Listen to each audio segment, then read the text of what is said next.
Alright everybody, welcome to the channel. This is Motel from the Toy Talk guys. If you're new here, welcome, hello. And if you're a returning viewer slash listener, I love you, your family. So if you clicked on this, I don't really have to explain what we're doing here. But just to clarify, this is a box of vintage Power Rangers mostly. It's got some other Saban properties, some other random properties mixed in there, it looks like.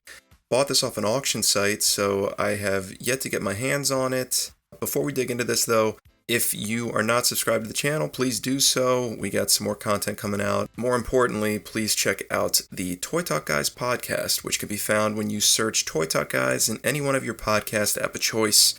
If you're listening to this 40 years from now, you're probably not going to have to look too far because we'll probably be like number one on Spotify. So without further ado, let me get a knife and let's cut this bad boy open.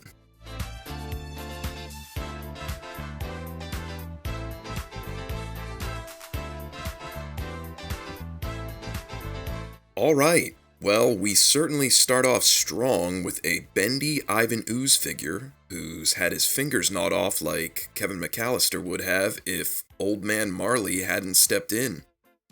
When you ooze, you lose. Here's one of the bigger items in this lot, the White Tiger Zord. Unfortunately, one of its arms ended up being snapped clean off. Still came with a few good pieces and decals, and overall in good shape aside from the arm.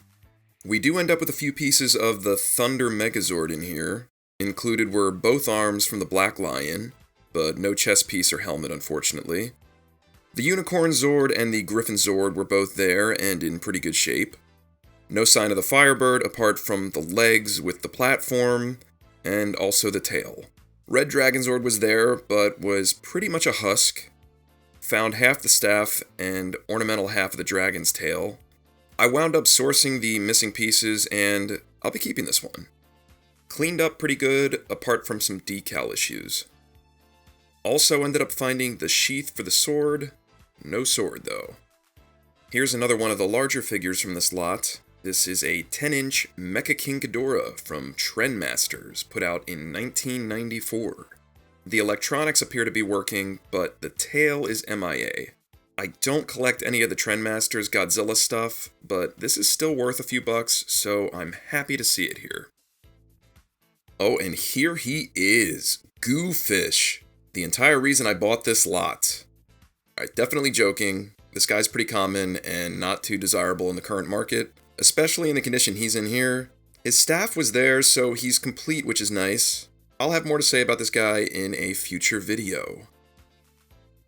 Next, we pulled a green Zeo Ranger 4.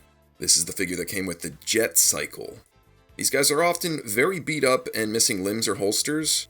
He's in pretty good shape though. No weapons in the box, or the cycle for that matter, but I did have these loose from another lot that I bought a while ago. Should make for a nice quick sell. Also pulled some roleplay weapons. Zeo Power Hatchet, Zeo Power Axe, and an MMPR Power Dagger. They're all pretty beat up, but they should still sell. These were all dual-wielded weapons, but the Zeo weapons were only packed one apiece in each set sold. Stands to reason that there's a collector out there who has a complete vintage Zeo Blaster set and would like the additional weapons. We pulled a complete set of McDonald's movie figures. No Zords, unfortunately. Were these the best McDonald's toys? I think it's debatable. As a whole, this set's seen better days, but it is a complete team, however, so that's pretty tight. Here's the launcher for a Galoob Dragonflies figure from the 90s. These were the boy action figure market equivalent to Sky Dancers. Pull the tail and these winged warriors would fly off the dragon's back. Crazy that Galoob actually had the audacity to release some of these figures by themselves with no launcher to launch them. No figure to speak of in this box, so the fact that I only received the launcher is kind of like poetry. The Zeo Carrier Zord Pyramidus. This is obviously the 5-inch action figure, and not the enormous one. This one's in pretty good shape, but the usual suspects are all currently missing. Fortunately, the feet were in the box as well as the spire. Unfortunately, the little platform that the spire sits on was missing, so I ended up sourcing one to complete the figure. He looks great, so he'll be staying in the collection. As someone who isn't a big Zord collector, these smaller figures are a good way to have some kind of Zord representation on the shelf without giving up too much real estate. This was a good pull, 3 Shogun Zords and a few weapons. The weapons have, unfortunately, been chewed on. I know these are slightly valuable and could certainly help complete another collector's set, but part of me feels like I need to maybe just finish the job. Pop these in my mouth one at a time and I'll have my afternoon all set. Any collector out there ever think to do this? Just continue chewing up a vintage toy some kid in the 90s started chewing up? Get these things back on track with their destiny. I believe licorice is, after all, like one chemical away from being plastic anyway. We have 4 superhuman Samurai Cyber Squad figures. Most of you, I'm sure, recognize Servo here as the star of the show, but what's cool is that we also have the other 3 band members in their battle uniforms. This show's absolutely insane if you've never seen it. Stars that kid from Mrs. Doubtfire, so you know it's good. Awesome monsters in this line, so I definitely have plans to cover some of the figures at some point, but that's for another video. What's also great for these figures is that we pulled a nice bag of weapons. Some are a little more beat up than others, but they pretty much complete most of these guys. Here's one of the main reasons I took a chance on this lot. The red and white Alien Rangers Battleborgs. These guys were an obscure entry in the series and a random release in the toy line. Having only appeared in a handful of episodes at the end of the MMPR era, these guys were an easy pass for me personally back in the day. Stands to reason that they were an easy pass for others as well, just because they now command some crazy prices on the aftermarket. We pulled some Beetleborgs villain figures. Here's Jara. She's in pretty decent shape, and her action feature still works. Unfortunately, there was no sign of the front or back of her cape, and her red whip was missing as well. Even with those things considered, her paint wear is still somewhat acceptable. Try searching on eBay and see how many listings there are for this figure where her face hasn't turned beet red. Same for this Typhus figure we pulled. Both of these have this paint that's covering licorice red plastic. I don't know what Bandai was thinking here. Fortunately, Typhus also still has most of his paint left.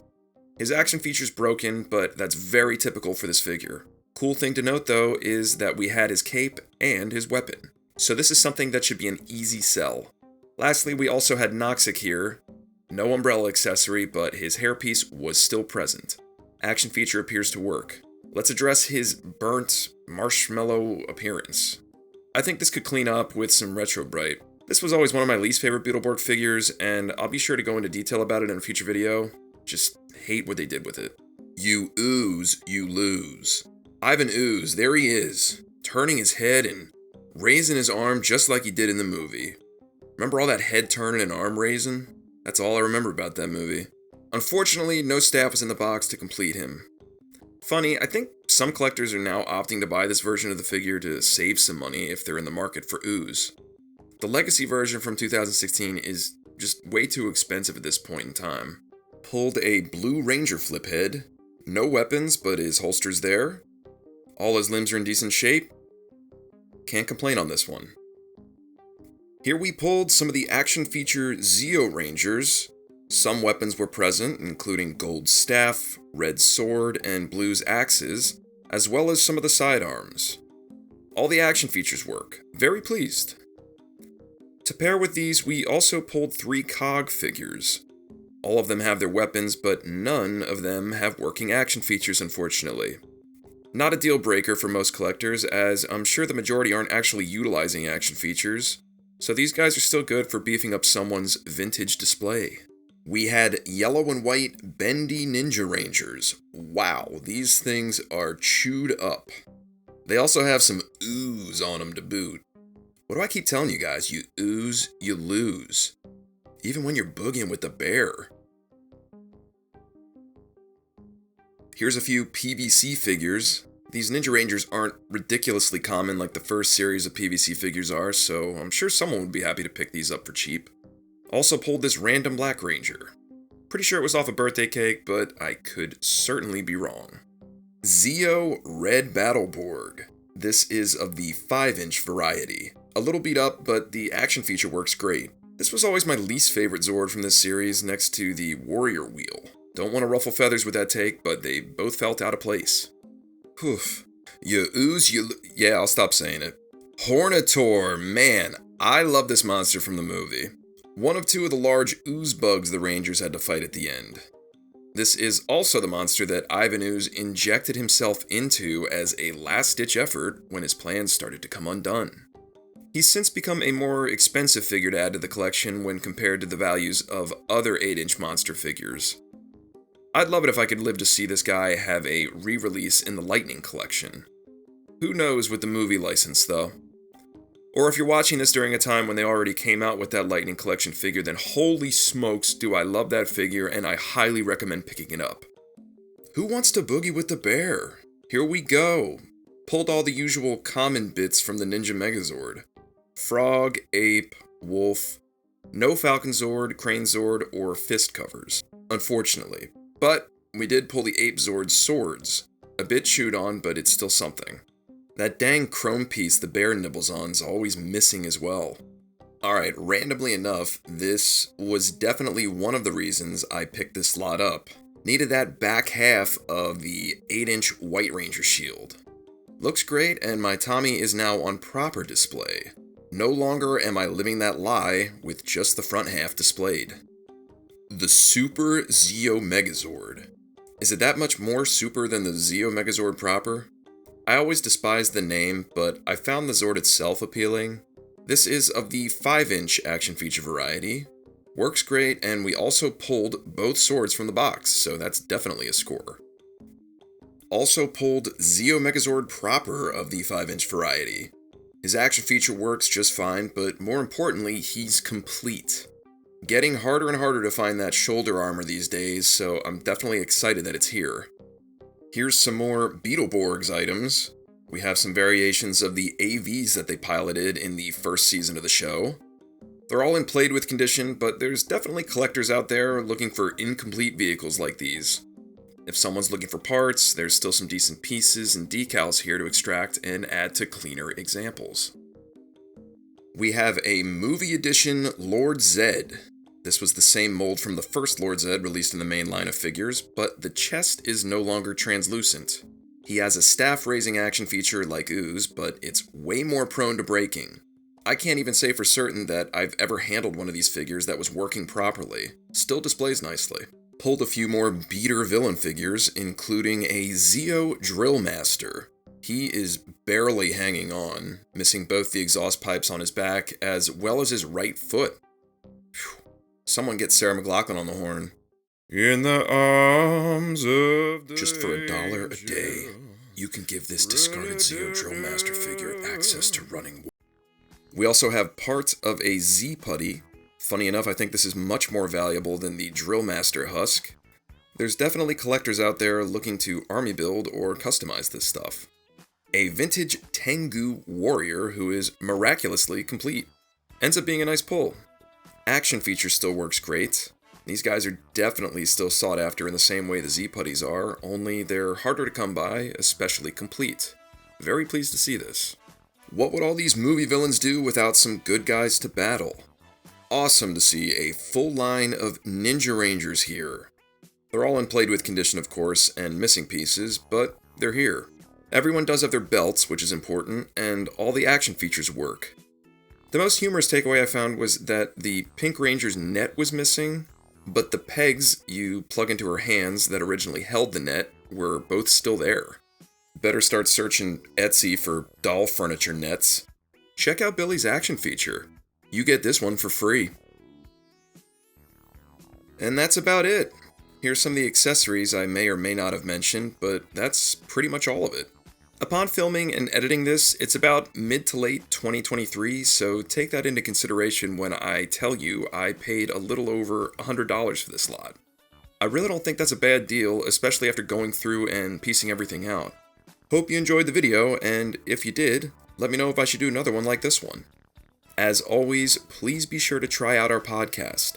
Links can be found in the video description. Thanks for watching.